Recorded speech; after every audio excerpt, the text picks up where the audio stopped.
ಎಳೆ ಎಳೆಯಾದ ಸೋನ್ ಪಪಡಿಯನ್ನು ಮನೆಯಲ್ಲೇ ಮಾಡ್ಕೊಳ್ಳಿಕ್ಕೆ 1 ಕಪ್ ಆಗುವಷ್ಟು ಕಡಲೆ ಹಿಟ್ಟು, ಅರ್ಧ ಕಪ್ ಆಗುವಷ್ಟು ಮೈದಾ ಹಿಟ್ಟು, ಅರ್ಧ ಕಪ್ ಆಗುವಷ್ಟು ತುಪ್ಪವನ್ನು ಹಾಕೊಂಡು ಚೆನ್ನಾಗಿ ಹುರ್ಕೊಂಡಿದ್ದೇನೆ.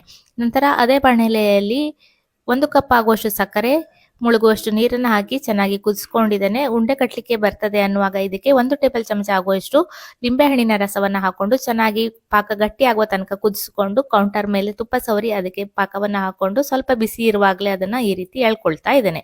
ನಿಮಗೆ ಡೀಟೇಲ್ ಆದ ರೆಸಿಪಿ ಬೇಕು ಅಂದರೆ ಫೇಸ್ಬುಕ್ ಪೇಜ್ ಅಥವಾ ಯೂಟ್ಯೂಬಲ್ಲಿ ಮಿಸೆಸ್ ಭಾಗವತ್ ಅಂತ ಸರ್ಚ್ ಮಾಡಿ ಡೀಟೇಲ್ ಆದ ರೆಸಿಪಿ ಸಿಗ್ತದೆ. ಈ ರೀತಿ ಎಳ್ಕೊಳ್ತಾ ವೈಟ್ ಆಗ್ತಾ ಬರುವ ತನಕ ಚೆನ್ನಾಗಿ ಎಳೆದು ಅದನ್ನು ಕಡಲೆ ಹಿಟ್ಟಲ್ಲಿ ಅದ್ಕೊಂಡು ಮತ್ತೆ ಎಳ್ಕೊಳ್ತೇನೆ. ಕಡಲೆ ಹಿಟ್ಟಿಗೆ ಸ್ವಲ್ಪ ಏಲಕ್ಕಿ ಪುಡಿಯನ್ನು ಮಿಕ್ಸ್ ಮಾಡಿ ಇಟ್ಕೊಂಡಿದ್ದೇನೆ.